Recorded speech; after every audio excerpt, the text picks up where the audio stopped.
And it's Kraetzer for Canvas Media. We're in Washington at the Association of U.S. Army Conference. I have a chance to talk to a West Point graduate from class of 79, and that is Colonel Thomas Williams. Colonel, great to see you. What's the conference like for you? This conference is great considering when there's a government shutdown. This place is completely packed. We had the opening ceremony was incredible. Secretary Driscoll came out and gave a very a fired up speech. It lasted probably 15 to 20 minutes. The Army 2-miler was 10-miler was yesterday. Incredible athletes, all genders. Had a great run yesterday. The weather was perfect for that. But yeah, today, after the kickoff, I've been on the floors just looking at the new weapon systems that our soldiers are going to use in future battle, and it's just been awesome. And I'm happy that it's been well attended.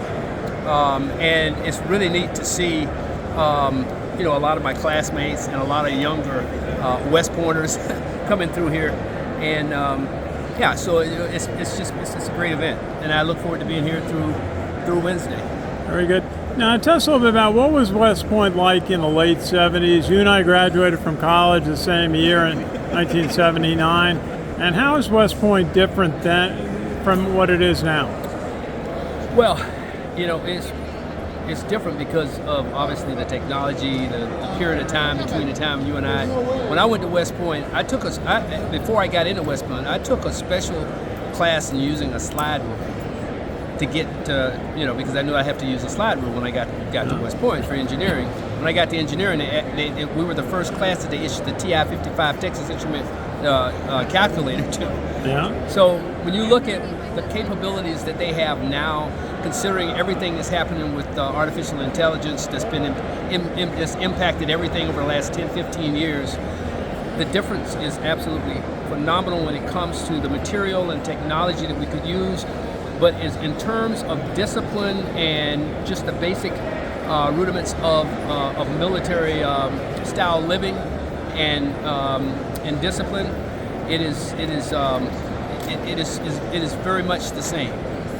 Very good. Tell us, if you would, about a few of your roles and responsibilities in the U.S. Army. I spent 28 years in the Army. I spent my first 8 years first 5 years in Germany. I came in as a air defense officer. Started out with the Hawk weapon system during the Cold War.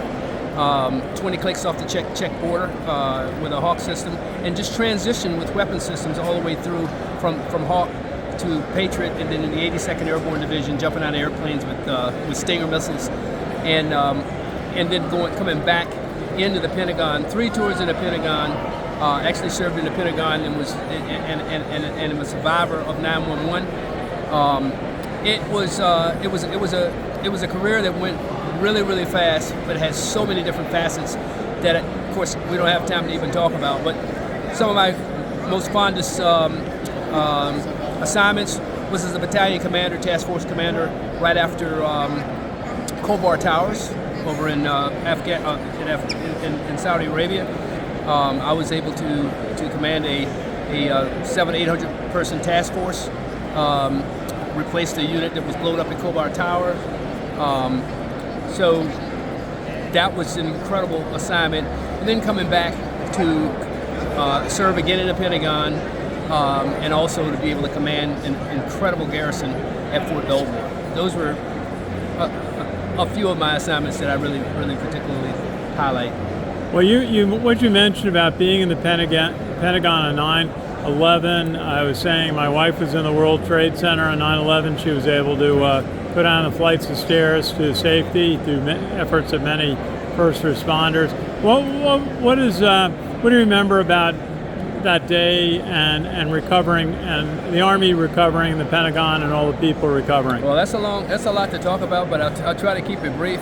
I was the XO to a 2-star general by the name of Major General Robert Van Antwerp. He was the chief of installation management, was the chief of over all of Army's installations all over the world.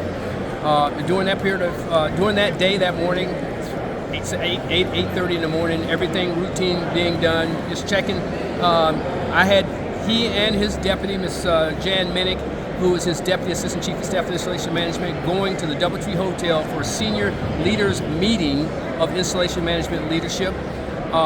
Once I got them off in their car over to the DoubleTree, instead of me going back to my office, I went to General Pickler's office, who was the director of the Army staff, to help his EXO work on his retirement ceremony, and that's where we saw the television on the E-ring. Of course, that's where all of the GOs and the flags offices are, and they have televisions, and we were watching the first aircraft that went into the Trade Center. And from there, we kind of looked at each other and said, "Hey, this is pretty serious." Instead, at that time, I left to go back. Instead of going back to my office, where if I had gone back to my office, I wouldn't be standing here today. I went to an office that we had just moved from. Our offices that we were now in were just renovated offices for about 30 days.